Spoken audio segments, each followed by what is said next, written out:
il se casse. Oh non! Mais quoi encore? Tu sors la technique de malade. Ah non, pas la douche! Bouge pas, je suis là. Ah bah merci Rémi. Bonjour, aujourd'hui c'est la Saint-Papillon rouge, orange et rouge. Alors bonne fête à tous les papillons rouges, orange et rouge. Chères poditrices, chers poditeurs, nous allons travailler ensemble dans le podcast qui est en train de traverser vos oreilles à résoudre un problème énervant, pénible et énervant. J'ai dit 2 fois énervant parce que ce problème est énervant. On me dit que certains parents ne veulent pas payer de porte-avions à leurs enfants. Purée, le scandale! Des parents méchants, j'en connais, mais alors là, ça dépasse tout. Dire non à un porte-avions, quand même, c'est pas chic, c'est pas classe, c'est pas gentil. Des parents qui disent « Non, tu peux pas avoir d'autocollant avec un chaton dessus » ou bien « Non, tu peux pas avoir un petit verre d'eau tiède parce que... » ou encore « Non, tu ne peux pas dire de gros mots parce que moi, j'en dis déjà bien trop ». Ça, ok, les parents, on le sait, ils disent pas souvent oui, sauf des fois où ils disent oui pour l'autocollant chaton, quand même. Nous allons donc voir comment faire pour avoir un porte-avions. Tout d'abord, avoir un porte-avions, ça veut dire pouvoir arriver à l'école en porte-avions. Tu sais, d'habitude, quand tu arrives à l'école, il y a ce grand couillon de Jean Mich, le grand débilos qui est en CM2 et qui a 14 ans, tellement il est bête comme un lavabo, qui vient te voir pour te piquer ton goûter en disant « dis donc toi, ton goûter, je vais le manger, alors tu donnes immédiatement tout de suite, ou alors je vais te coller une tarte aux phalanges, ou alors tu risques de te manger une chiffarnasse, quelque chose de velu. » Eh bien ce coup-là, toi tu arrives à l'école en porte-avions de 75 mètres de haut, alors je peux te dire qu'en te voyant arriver, ce grand couillon de Jean Mich, il va dire « Ah ouais, en fait, laisse tomber pour ton goûter, j'ai plus faim, tu veux que je te porte ton cartable ?» Ça, c'est un bon argument pour ton papa qui en a marre de faire des goûters qui finissent dans le bide de ce grand couillon de Jean Mich.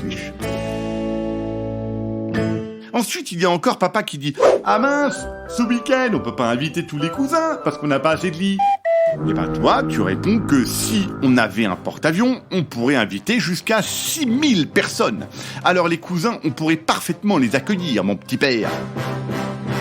Ensuite, un matin au petit déjeuner, au lieu de lire ce qui est écrit au dos de ton paquet de céréales, tu devrais dire à ta maman tu sais que tu aurais la classe internationale si tu arrivais au boulot en porte-avions. Tu le sais, ça. Tu le sais, ça, que ce serait super sensation. Le sais-tu seulement?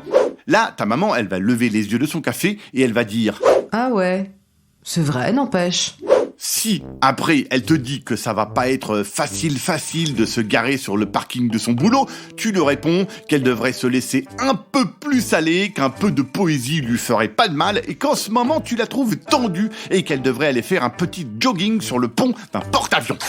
Voilà, maman est presque convaincue, tu peux lui rappeler aussi que dans un porte-avions, il y a des cinémas, des salles de sport, des placards, des escaliers et des avions. Bon, alors les avions, en fait, vous les foutez à la poubelle, ça prend une place de malade, ça pollue, et puis les avions, les porte-avions, ce sont des avions de guerre, ils vont trop vite. Avec eux, quand tu passes au-dessus de la maison de Mémé et Pépé, tout va trop vite, et t'es déjà en Australie, t'as pas le temps d'ouvrir la fenêtre et de dire à Mémé et Pépé « Oui, Mémé et Pépé, c'est moi, là-haut, je vous embrasse !»